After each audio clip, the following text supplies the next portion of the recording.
confirman.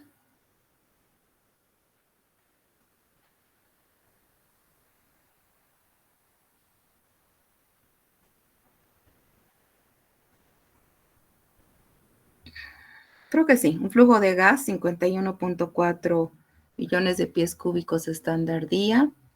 Gravedad específica 0,6564, Z 0,86, ¿sí? Contec, presión 1000 PSI, temperatura 100 grados Fahrenheit, número de platos 8.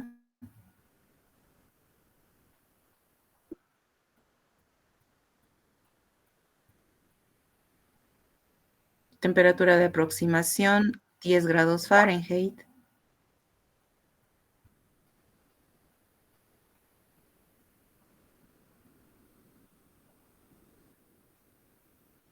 ¿Sí? Habíamos calculado entonces el contenido de agua, 62 libras de agua, chicos.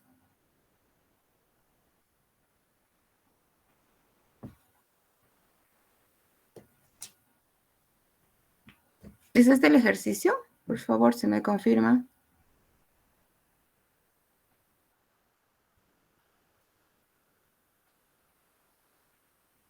Ok. Revisaremos estos valores.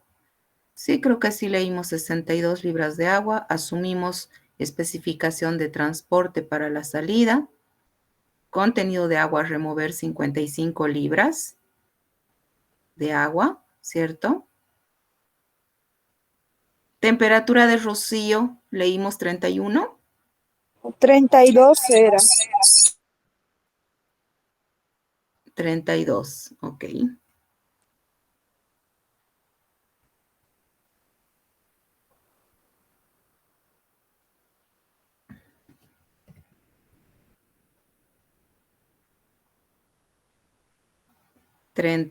Entonces. Temperatura de aproximación es 10 grados. Entonces, temperatura de rocío con aproximación 22 grados Fahrenheit, ¿cierto?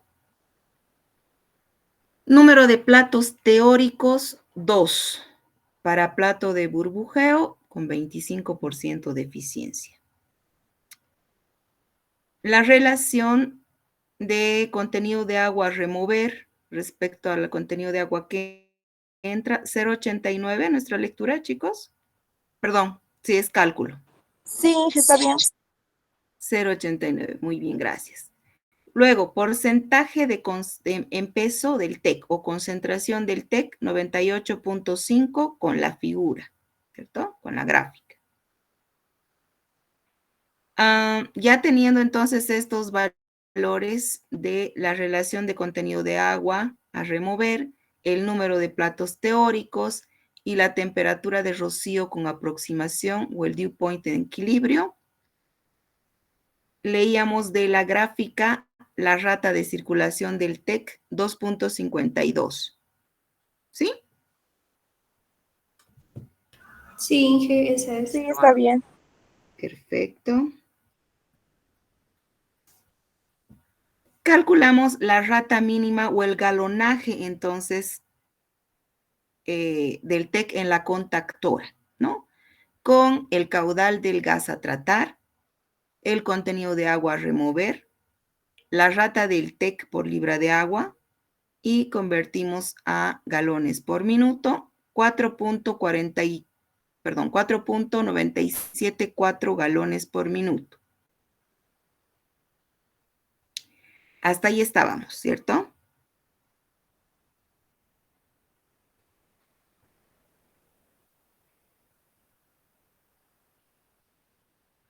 Bien, ahora necesitamos calcular el diámetro que va a tener la absorbedora y la altura que va a tener la torre contactora.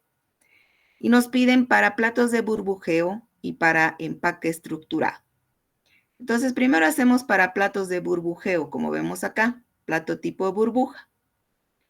Para calcular el diámetro de la torre, debemos conocer el caudal del gas a tratar, el factor de compresibilidad Z, la temperatura absoluta, la presión absoluta de operación y la velocidad del gas, ¿no? En ese sentido, el valor que nos falta, entonces, es la de la velocidad del gas, que la vamos a calcular con esta ecuación, que es igual a la constante crítica de velocidad por la raíz cuadrada de la densidad del líquido menos la del gas entre la densidad del gas. Para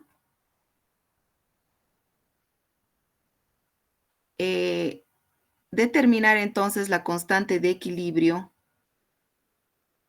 perdón, la constante crítica de velocidad,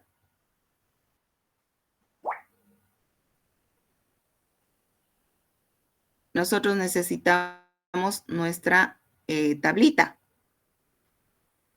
que la vemos acá, ¿cierto? Factores K y C para la velocidad de vapor. El plato de burbujeo va a depender del espaciamiento, el valor de K que podamos seleccionar de la tabla o el valor de C. No nos dicen cuál es el espaciamiento que va a haber entre plato y plato dentro de la torre, ¿cierto? No tenemos ese dato. Pero por criterio teórico, que está en las diapositivas, nos dice que generalmente el espaciamiento entre plato y plato para torres con plato o tipo burbuja es de 24 pulgadas. Entonces, vamos a tomar este valor, y vamos a decir que para 24 pulgadas de espaciamiento por criterio teórico, vamos a tomar el valor para la constante crítica de 0.16 pies por segundo. ¿Okay? Ese es entonces nuestro valor. Ya tenemos el valor de K. Tenían que hallar las densidades, ¿se acuerdan? Densidad del gas. Con esta ecuación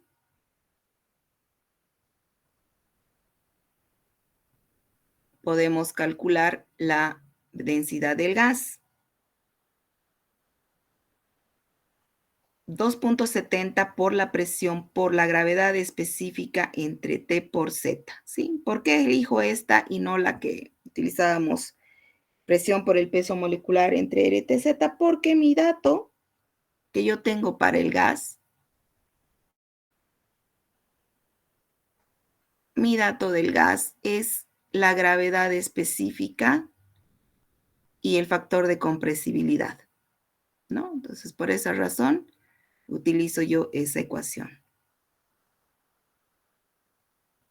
Como tengo todos los valores, la presión de operación, la gravedad absoluta, la temperatura absoluta en grados Rankine de operación y el factor de compresibilidad, la densidad del gas es 3.680 libras por pie cúbico. ¿Cierto?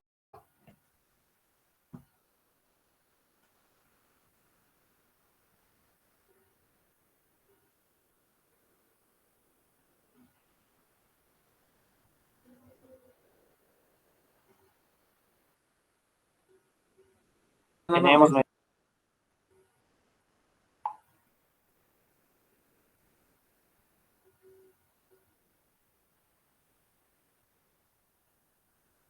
Bien, ahora nos falta la densidad del líquido. ¿Quién es el líquido?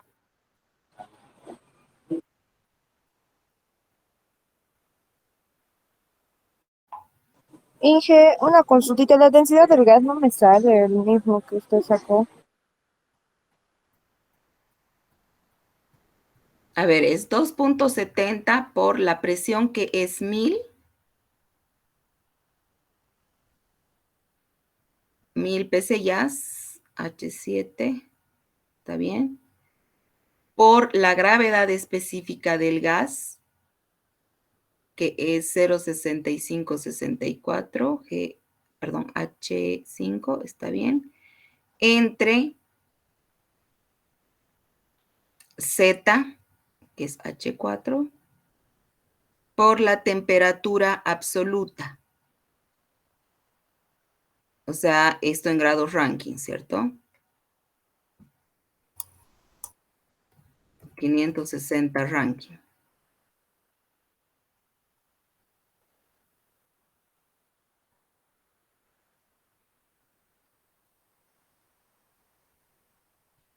Sí, Por Inge, eso, está bien. ¿no ven? Ok, perfecto. Por eso acá le sumé 460. Bien, tenemos entonces la densidad del gas. Nos falta la densidad del líquido. ¿Quién es el líquido? Es el TEC. Para ¿El hallar la glicol? densidad, el glicol. El líquido es el glicol.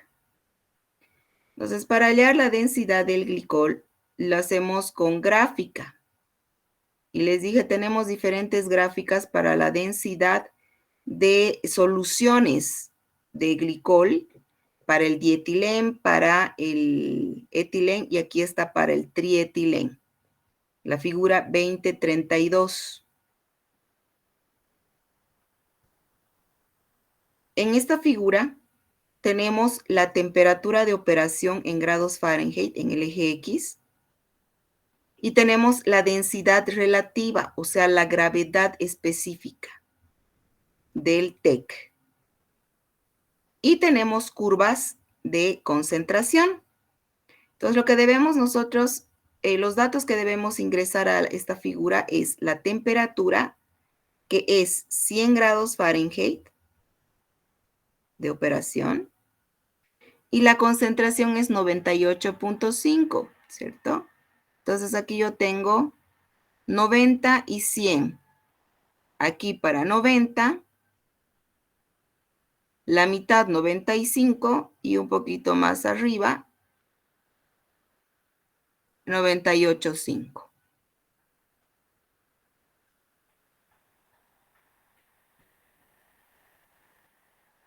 ¿Cuánto más o menos su lectura?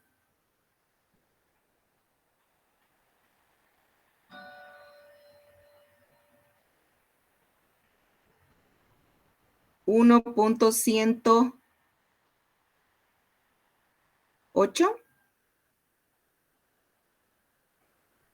Aquí es 100, 105. O sea, aquí 10, ¿no?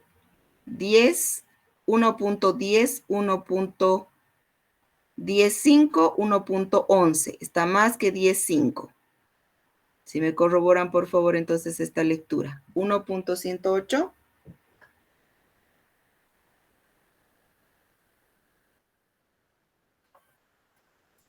1.108, Inge. Muy bien. Entonces, esta es la lectura que estamos haciendo acá. La gravedad específica del líquido, o sea, del glicol. ¿Qué glicol? El TEC. 108 es la gravedad, 1.108 es su gravedad específica. Pero yo necesito la densidad. Pero yo sé que la gravedad específica de un líquido es igual a la densidad del líquido dividido entre la densidad del agua, ¿no? Como yo sé que la densidad del agua es 62.4,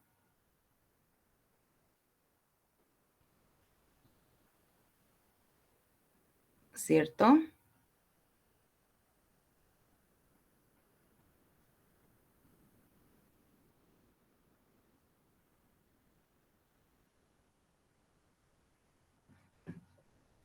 Yo sé que la densidad del agua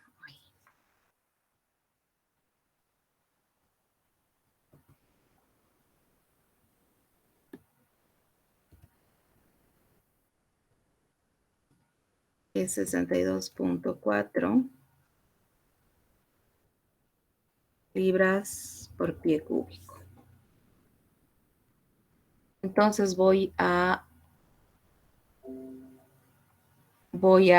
reemplazar acá, voy a despejar la densidad del TEC y es 69.139 libras por pie cúbico. ¿Sí?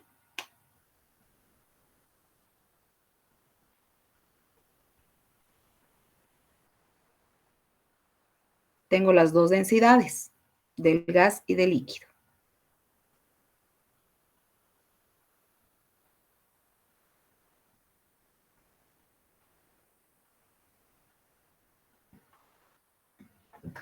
¿Estamos? ¿Alguna consulta hasta ahí? Sí, ya está bien. Seguimos entonces. Ya tenemos las dos densidades, que es la que nos faltaba. Tenemos la constante de velocidad para poder reemplazar en nuestra ecuación de la velocidad, que nos sale 0.675 pies por segundo. Por favor, revisamos ese valor, verificamos.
¿Sale?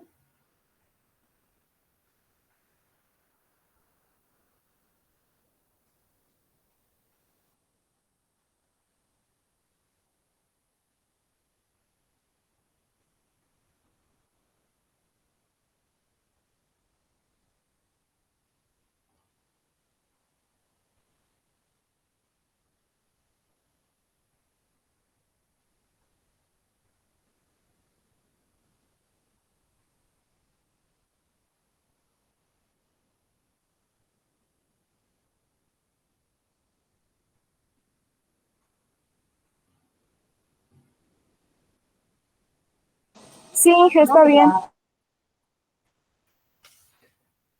Bien, ya tenemos la densidad, perdón, la velocidad del gas, que era lo que nos faltaba para poder calcular entonces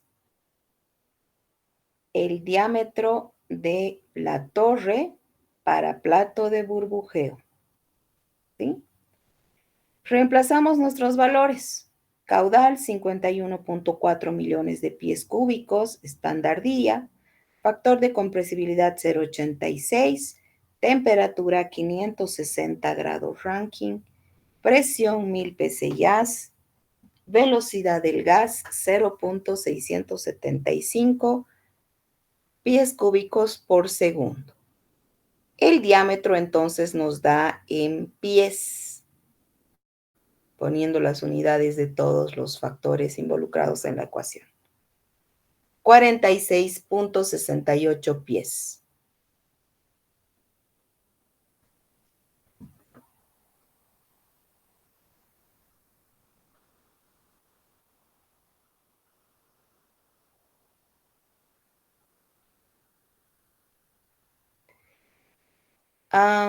Ustedes saben que, al igual que un separador, ¿no? Es una vasija, esta torre contactora. Entonces van las alturas y diámetros en incrementos de 0.5 pies en 0.5 pies o de 6 pulgadas en 6 pulgadas. Entonces redondeamos al inmediato superior, que sería 47 pies debería tener nuestra torre contactora.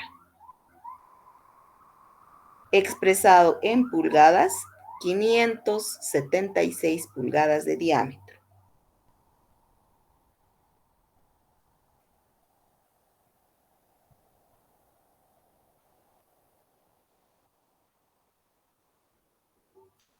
¿Sí? Entonces ya tenemos. Inge, una consultita para la conversión sería multiplicado por 12, ¿no? Sí, correcto. Por 12.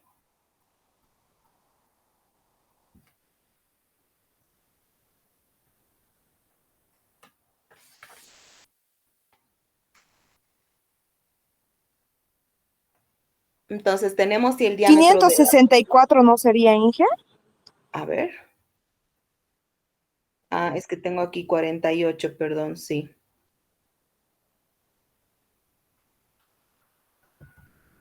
Aquí es con 47. 564 pulgadas, sí, correcto.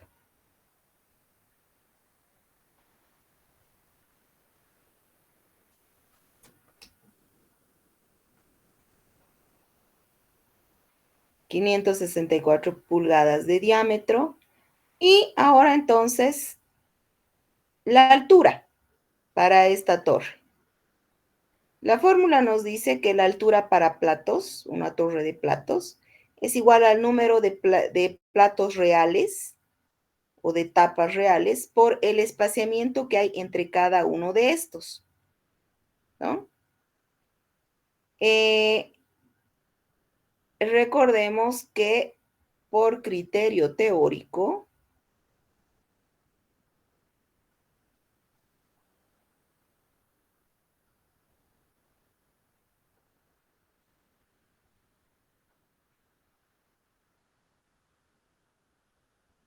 192 sería la altura, Inge. Sí, ¿no? 192 pulgadas. Hemos tomado por criterio teórico el espaciamiento 24 pulgadas, ¿no ven?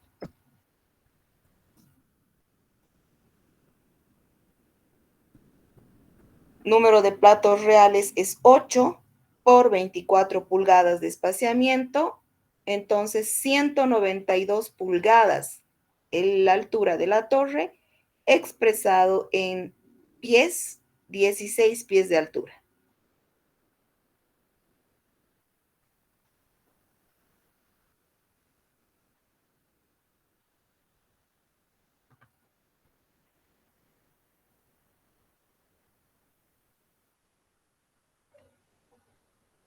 Entonces, hasta ahí, ¿qué quiere decir los cálculos que hemos hecho?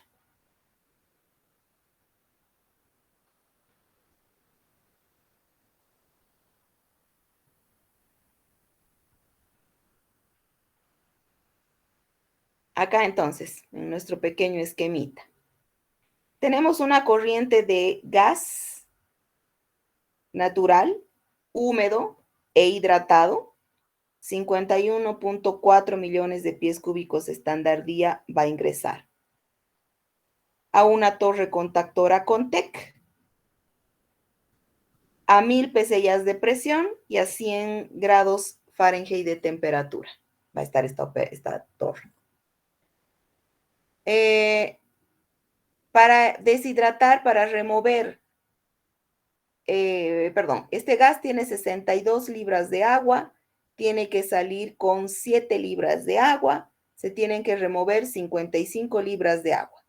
Para remover 55 libras de agua de este gas natural que está entrando, se necesita trietilenglicol al 98.5%, 4.947 galones por minuto, y la torre, que va a ser de 8 etapas reales, 2 etapas teóricas, necesita un diámetro de 576 pulgadas y debe tener una altura de 16 pies.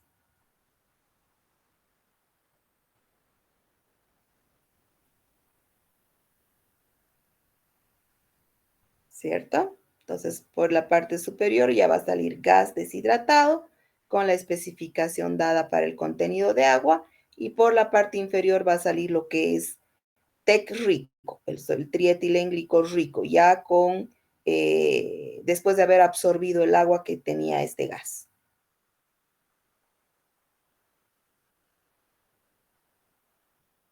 ¿Alguna consulta hasta ahí? No, Inge, está bien, está claro. Bien, ahora la última parte. Perdón, nos falta todavía para plato, para empaque estructurado. Nos piden también cuál sería el diámetro y la altura si la torre fuera de empaque estructurado. Ese relleno que hemos visto, ¿no? En el video. Para calcular el diámetro, si la torre es de empaque estructurado en su interior, tenemos esta fórmula, que es el diámetro igual a la raíz cuadrada de la constante C de velocidad del gas para plato de burbuja entre la constante C de velocidad para empaque estructurado, multiplicado por el diámetro que tuviera la torre si fuera de plato de burbuja, ¿no? Entonces, ya tenemos calculado el diámetro para una torre de plato de burbujeo, que es 47 pies o 564 pulgadas. Nos faltan las constantes C de velocidad para plato de burbuja y para empaque. ¿De dónde sale eso? Nuevamente, nuestra tablita de constantes K y C para la velocidad. Y ahí está. Para empaque estructurado, tenemos para un anillo, para dos anillos, perdón, para 2 pies, 2 pulgadas, perdón, para los anillos PAL de empaque. Pero como no tenemos esa especificación tampoco, tomamos la que está al azar.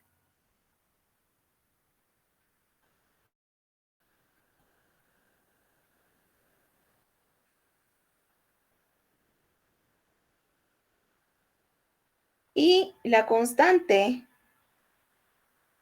C del plato de burbujeo, fíjense, para 24 pulgadas es 576 pies por hora.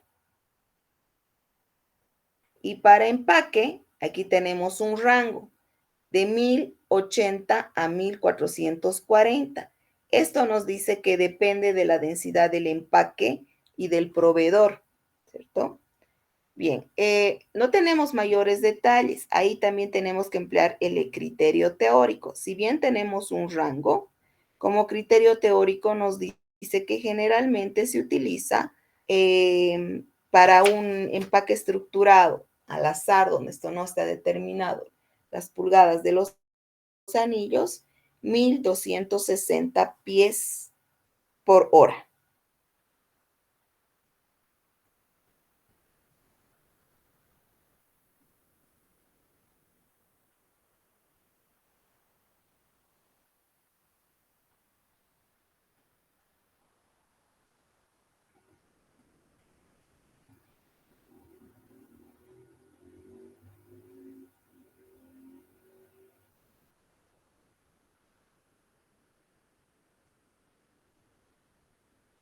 Entonces, ya teniendo los valores de las constantes C para la velocidad, calculamos, perdón, para el diámetro, calculamos el diámetro de la torre de empaque estructurado y sale 31.778 pies, redondeando nuevamente al inmediato superior, 32 pies de diámetro, expresado en pulgadas, 384 pulgadas.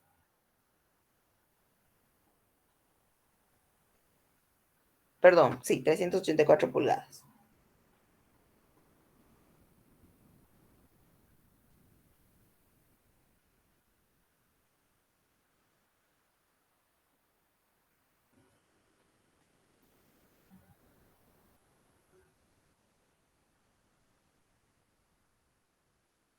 Y para la altura, nos dice que para la altura de un empaque tiene que ser el equivalente a uno de plato de burbuja, ¿no?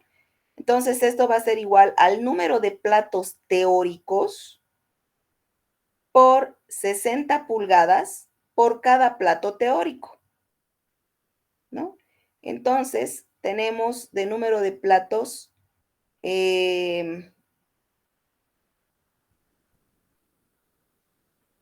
2, Sí, es 12. ¿verdad? 2. Cada plato teórico tiene su especiamiento de 24 pulgadas, entonces la altura 48 pulgadas expresado en pies la torre deberá tener 4 pies de altura si está fuera de empaque estructurado.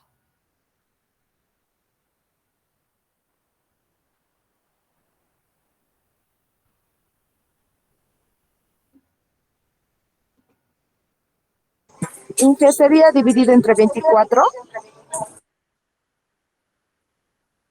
Sí, entre 24.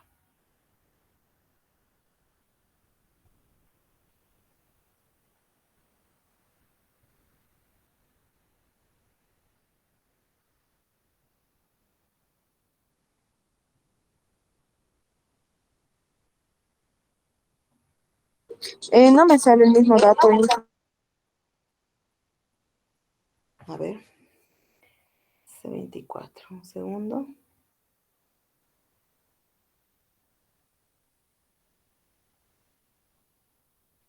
Sí, número de platos teóricos es 2.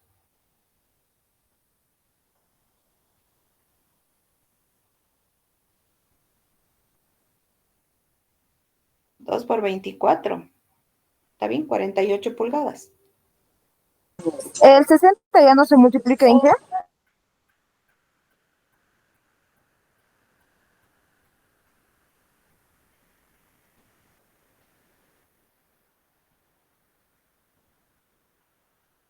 Hola, hola, ¿me escuchan? Recién, Inge. Sí, te corto un segundo. El número de platos teóricos, dijimos, es 2. A ver, ¿de dónde sale esto? Aquí.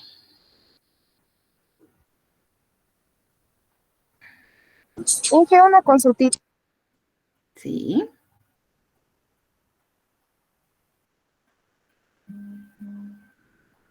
Dime, dime, te escucho. El 60 no se multiplica, Inge. Sí, ese valor falta, tienes razón. 60, sí, correcto. Falta acá. Número de platos reales es 2, C24 por 60.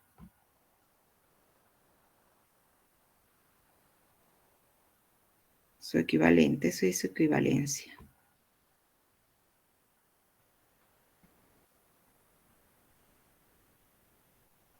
120 sería, ¿no?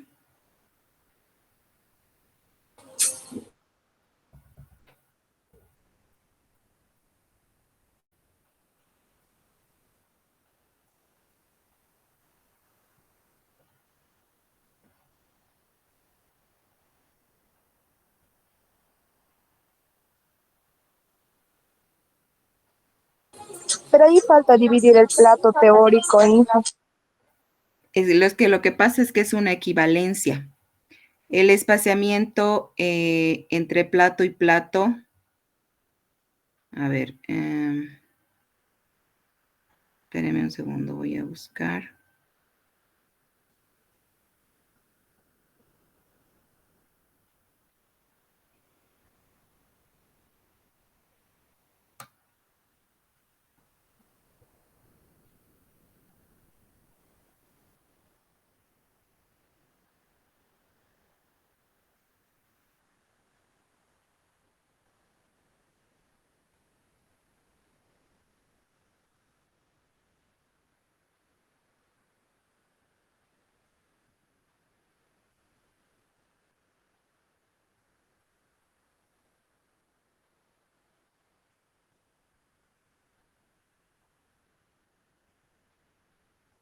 No, no está. Bueno, acá. Si esta torre fuera de platos de burbujeo, ¿cierto? Son las etapas. Quiere decir que entre cada plato hay 24 pulgadas de espaciamiento, ¿cierto? Eso nos dice el criterio teórico.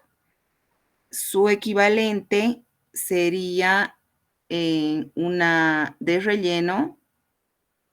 Ay, es que quiero mostrarles. A ver, espérenme un ratito. ¿Dónde está la de...?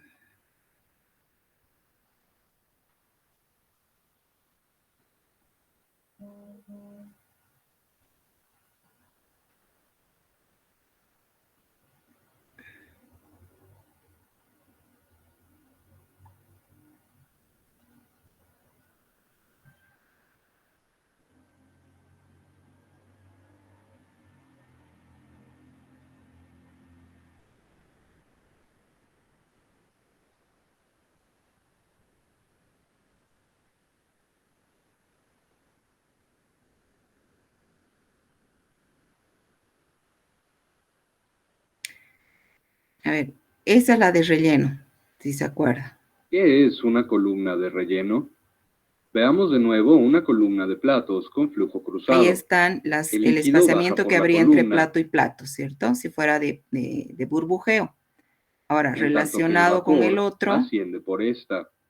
Dentro y por encima de la superficie de cada plato, el vapor y el líquido se mezclan.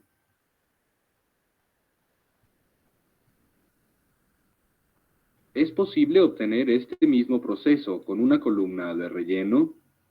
En una columna de relleno, el líquido también baja por la columna y el vapor asciende por esta. A medida que el vapor y entonces el aquí ya no líquido hay fluyen por el espaciamiento, material de simplemente relleno, hay una se mezclan relación como sucede en o de una columna de equivalencia platos. de lo que es plato a plato con todo este relleno, ¿no? Entonces,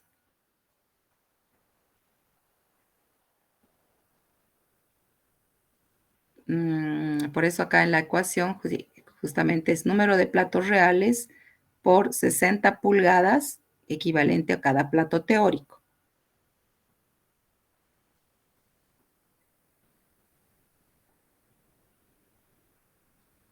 Entonces ya no hay que dividir entre 4, entre 24.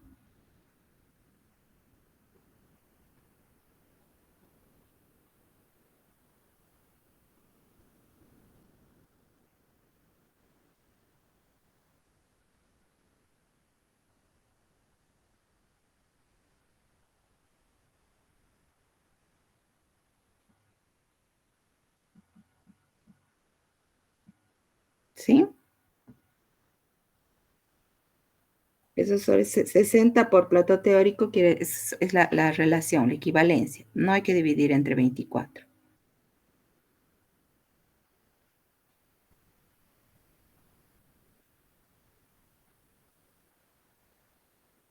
¿Estamos hasta ahí? Expresar en pies. Sí, Inge, está bien.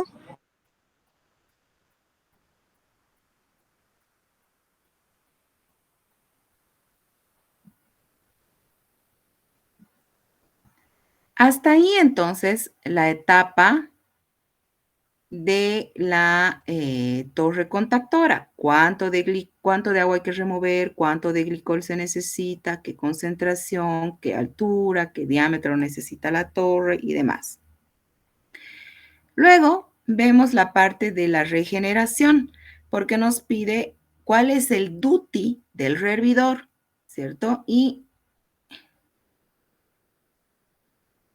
el rehervidor es esta, la despojadora de agua, donde va a entrar el glicol rico, el TEC que haya absorbido el contenido de agua, va a despojarse del agua que ha absorbido por el rehervidor y el STIL, la despojadora de agua, y va a salir vapor de agua, ¿no? Para esto se necesita una energía calorífica que le va a dar el reboiler.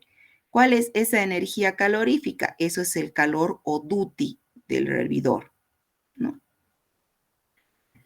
Ahora, para calcular ese duty, la fórmula nos dice que el calor del rehervidor es igual al calor sensible más el calor de vaporización más el calor de reflujo que haya.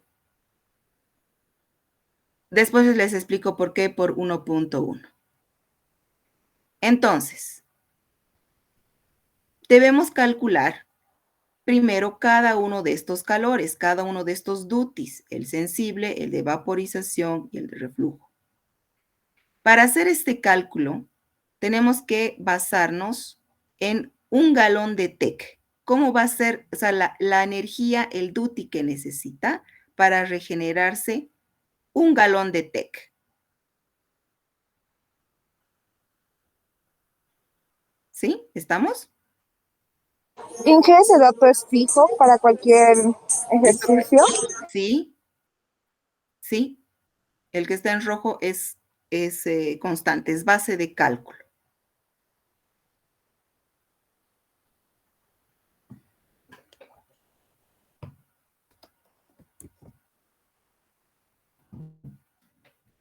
¿Okay? Base de cálculo, 1 galón de TEC. Otro dato para la base de cálculo es que se va a tomar una temperatura en condiciones normales. Temperatura o temperatura estándar, 60 grados Fahrenheit.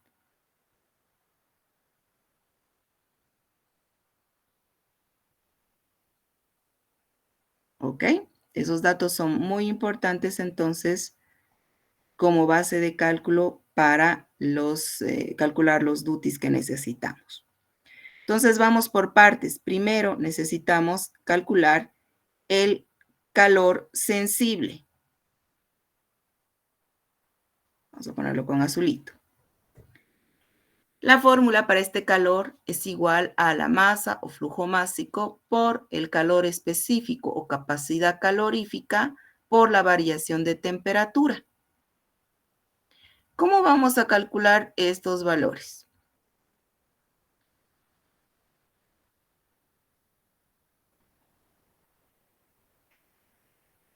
Nos vamos a nuestras figuras.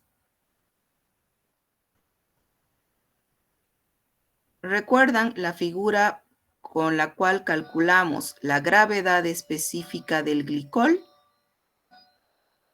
La 2032. Densidades a diferentes soluciones o concentraciones de soluciones de trietilenglicol, ¿no? Con la temperatura y la concentración calculamos la gravedad específica. Vamos a calcular con esta misma figura, pero al lado derecho, a mi derecha de la gráfica, lo que es el flujo másico o M del glicol.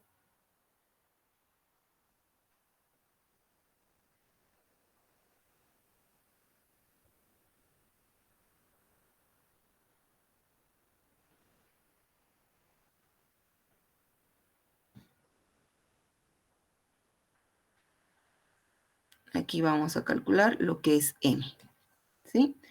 ¿Con qué datos? Base de cálculo, temperatura 60 grados Fahrenheit.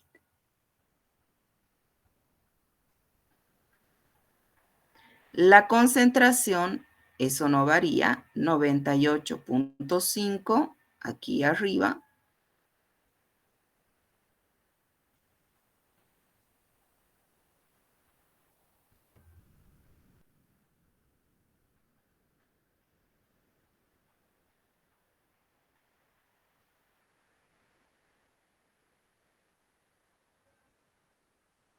¿Cuánto es? 9.4, ¿cierto? Libras por galón. Libras masa por cada galón.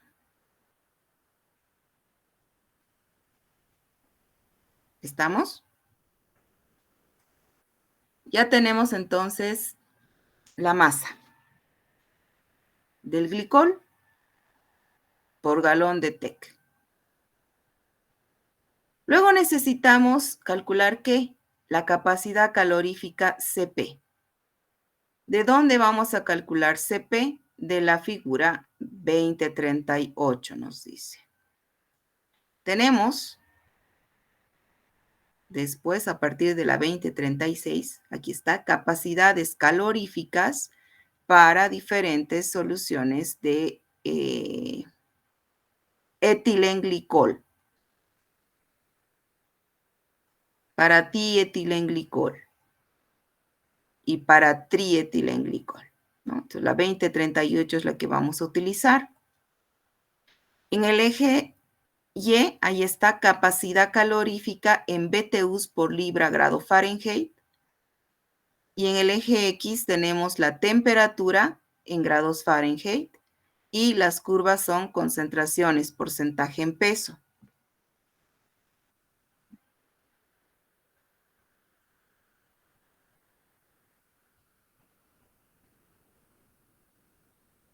¿Alguna pregunta está por ahí?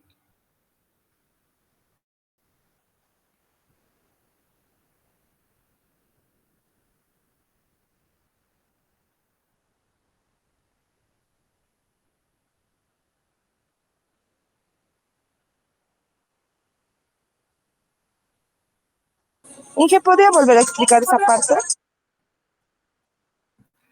Ya. Em,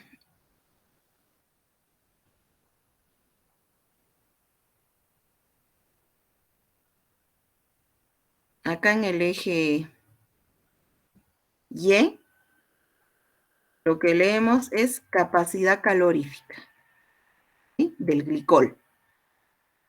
Tenemos que ubicar la figura correspondiente. Tenemos varias figuras para capacidades caloríficas, pero hay que ver que sea para el trietilengglicol, ¿sí? Para soluciones. ¿Por qué solución? Ya sabemos, es soluto y disolvente, por eso hay una concentración del glicol, que son estas curvas. Para ello, entonces, tenemos que entrar con la temperatura. Ahora, para esto hay otro criterio, ¿ok? Para calcular la capacidad calorífica necesitamos la temperatura promedio.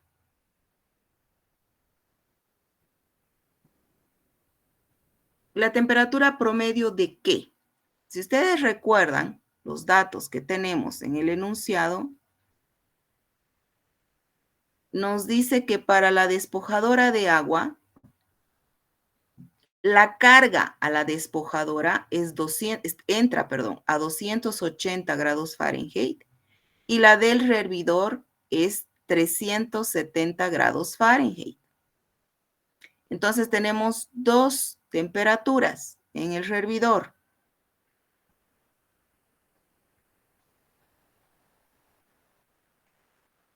Acá, ¿no? El gas entra a una temperatura de 200 y pico y el hervidor está a 300 y pico. Entonces hay diferentes temperaturas en esta parte de la regeneración. Entonces debemos sacar un promedio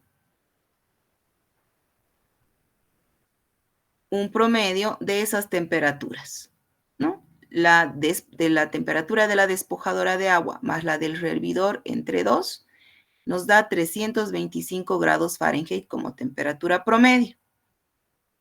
Con ese dato vamos a ingresar a la figura. Pero en nuestra figura no llega a esa temperatura, ¿cierto? La máxima que tenemos es 240.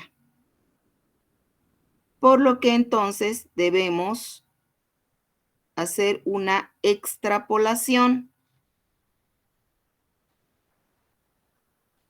¿Cómo vamos a extrapolar?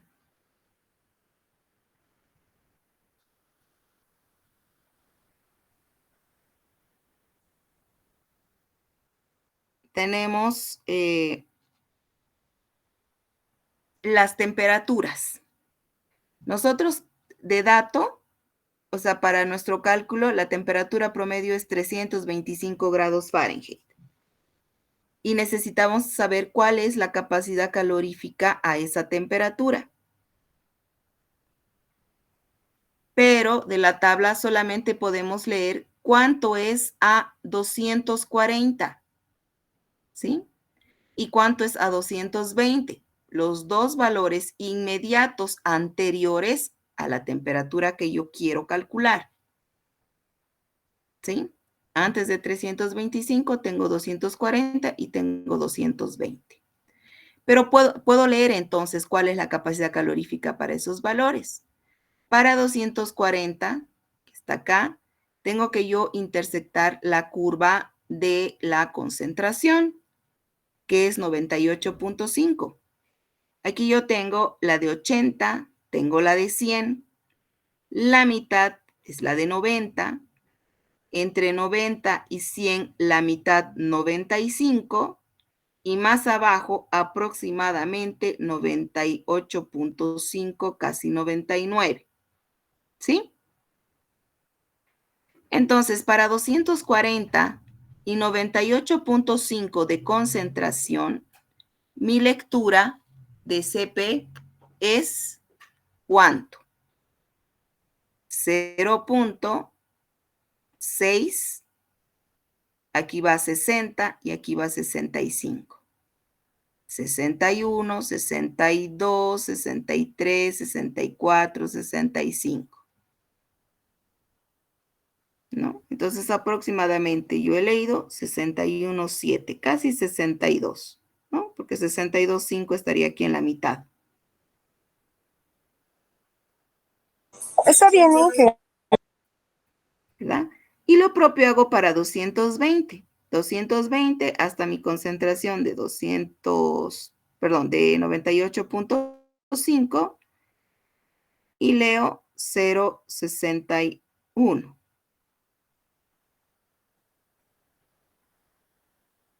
En realidad creo que este sería un poquito más. No, Inge, está bien. 0.60.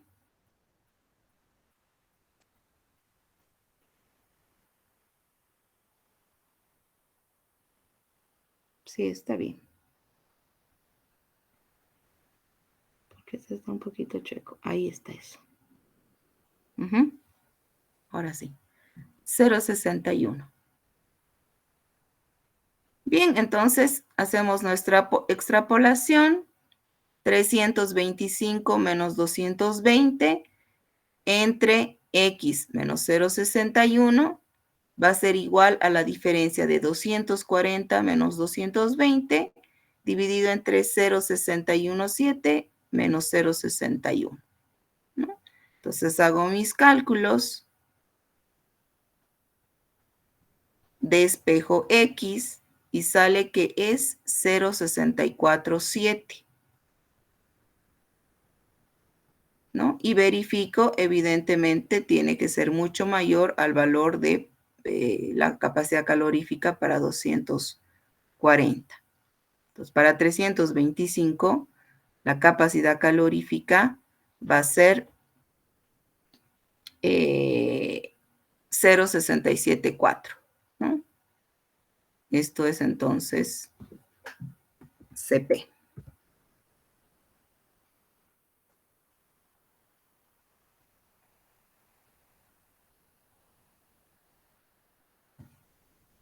Está bien, Inge.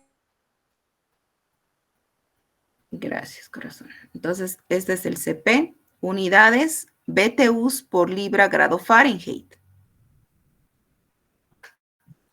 BTUs por libra grado Fahrenheit. ¿No? Entonces, reemplazamos en nuestra ecuación.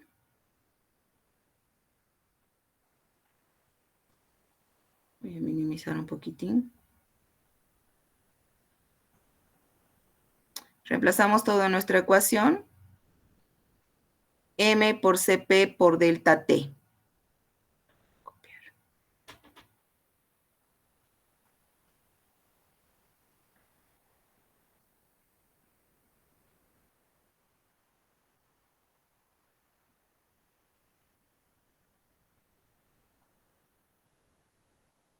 ¿No? Entonces, M por CP por delta T.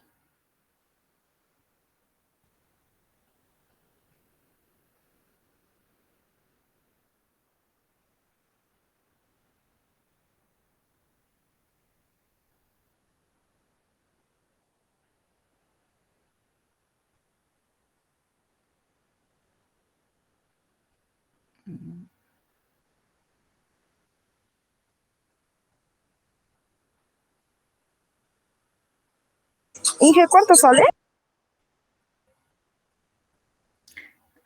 Dame un segundo. Acá el delta T ¿Cuál va a ser la variación de temperaturas de la despojadora o el gradiente o diferencial de temperaturas que hay entre la despojadora y la rehervidora, ¿no? 370 menos 280 son 90 grados, el delta T. Ese es el delta T que va entonces a nuestro cálculo del calor sensible y sale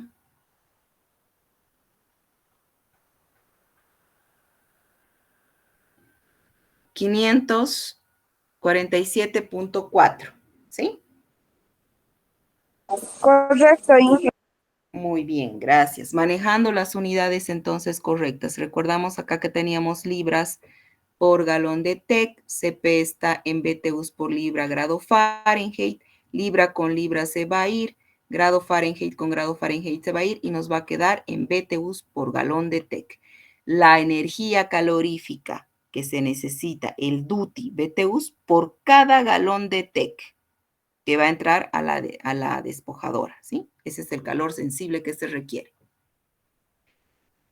Luego nos dice que necesitamos el calor de vaporización. Ahora, acá en el calor de vaporización, este valor de 970 BTUs por libra es constante, ¿sí? Porque, ¿quién se va a vaporizar?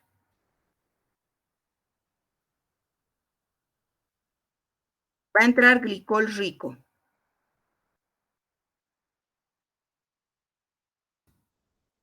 A ver acá. ¿Dónde está nuestro esquemita? Acá. Entra el glicol que ha absorbido el contenido de agua que tenía ese gas natural. Entra a esta regeneradora y se va a despojar ¿de qué? Del agua, ¿cierto? Del agua que ha absorbido, va a desorber el agua. Para que una vez que se libera del agua en forma de vapor, ese glicol nuevamente va a pasar a la torre contactora, ya regenerada, a la misma concentración, el caudal que se requiere, etcétera, etcétera. El galonaje, perdón, que se requiere, etcétera. Entonces acá, ¿quién se va a vaporizar? El agua, ¿cierto? Por eso las temperaturas tan altas. A alta temperatura, baja presión, se lleva a cabo esta regeneración. Entonces, acá en la despojadora de agua, quien se va a vaporizar es el agua. Por lo tanto, para el calor de vaporización, vamos a tomar el dato que tenemos del calor de vaporización del agua. Y eso es constante. Calor de vaporización del agua. ¿Sí? Este calor de vaporización, o entalpía también se llama de vaporización, es 970 BTUs por libra. Pero yo tengo que hacer una transformación de unidades en BTUs por galón de TEC. ¿Por qué? Porque estos calores se van a sumar, ¿cierto? Entonces tengo que sumar papas con papas, naranjas con naranjas, ¿cierto? Entonces todos tienen que estar en las mismas unidades para poder sumarlos. Acá está 970 BTUs por libra de agua, pero yo necesito que este calor de vaporización esté en BTUs por galón de trietilenglicol. Entonces, ¿qué es lo que hago? Multiplico por este dato, que fíjense que me dice que por cada libra de agua se necesita 2.52 galones de TEC. ¿De dónde sale este dato? A ver, ¿quién me dice?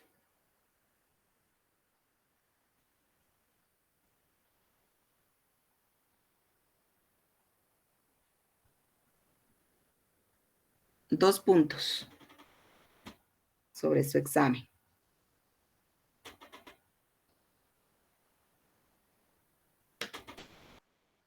Este dato para el calor de vaporización. El calor de vaporización Es la rata de circulación, Inge. Muy bien, correcto. ¿Quién me ha dicho? Yo, Inge.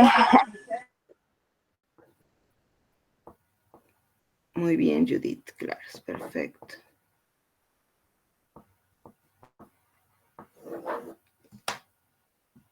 Ya, está anotado. Vuelvo. Correcto, es la rata de circulación que hemos calculado anteriormente. Voy a volver.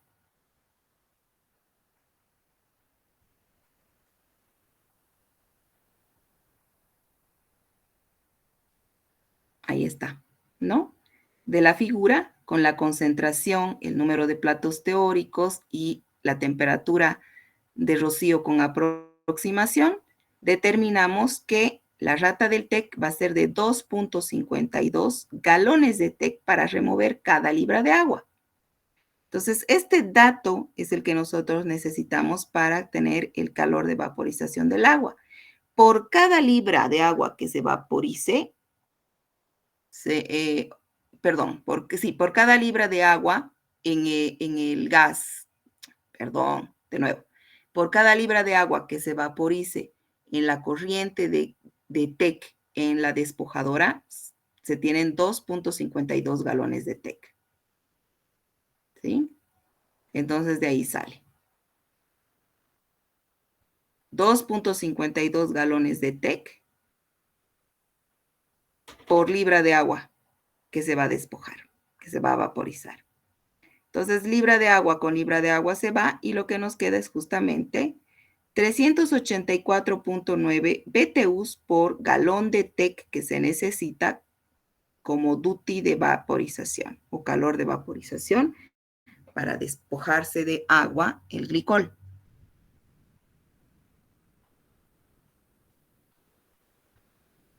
¿Sí? Sí, que está bien. Ok, finalmente. A ver, alguien me habló. Ya terminamos, Mike.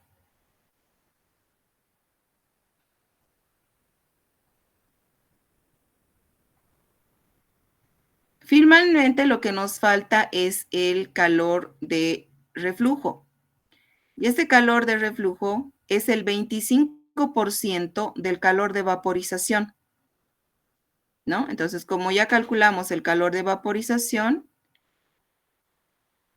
96.230 BTUs por galón de TEC es el calor de reflujo. ¿A qué nos referimos con calor de reflujo? Recordemos, acá en nuestro esquemita, ¿no? Va a haber un calor de reflujo justamente para evitar pérdidas, ¿no ve? Del glicol. Hay que evitar que el glicol se vaporice y se salga con el vapor de agua o que se degrade ahí mismo, ¿no? Que pierde efectividad. Entonces hay un reflujo y ese calor de reflujo que va a salir y va a retornar al still, eso quiere decir, es de 96.230 BTUs por galón de TEC. Una vez que hemos calculado entonces todos los calores, todos los duties, podemos calcular el calor del hervidor o el duty del hervidor, que es de 1028.523, redondeando, BTUs por galón de TEC. ¿Sí? Por eso tomamos como base de cálculo un galón de TEC. Inge, disculpe, ¿qué dijo que era la QRB? Calor de... QRB es calor del hervidor.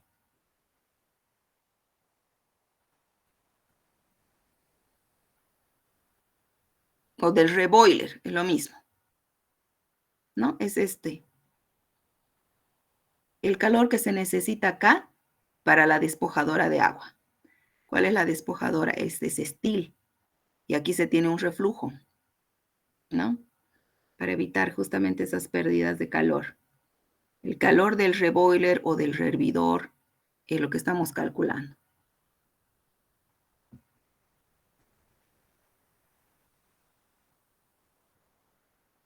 Sí, está bien, Inge, la sumatoria. Perfecto, muy bien, gracias. Ahora, ¿por qué les decía que aparece este 1.1? En la teoría nos decía que se pueden admitir pérdidas del solvente hasta del 10% de pérdidas, no más, para que sea eficiente. Si hay más pérdidas, entonces el proceso no está siendo óptimo, ¿no? Hay pérdidas, no se puede perder ni glicol ni gas en el proceso.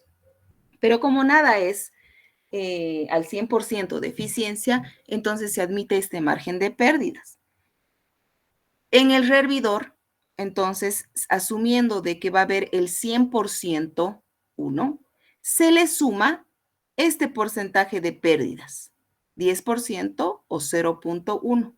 Por eso es que aparece este 1.1. ¿Sí? Por 1 sería por el 100%.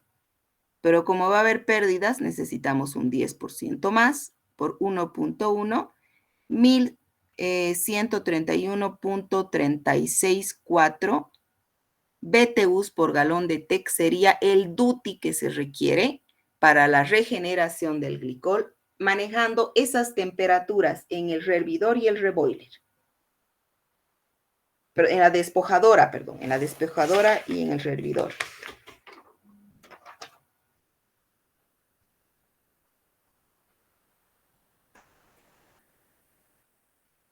¿Sí? Está bien, Inge. El ejercicio. Ahí termina, chicos, el cálculo para deshidratación, una unidad de deshidratación con glicol.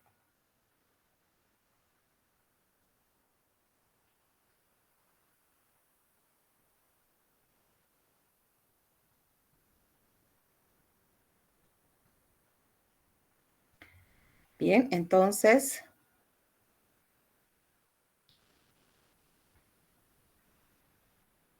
gracias por estar presentes, chicos.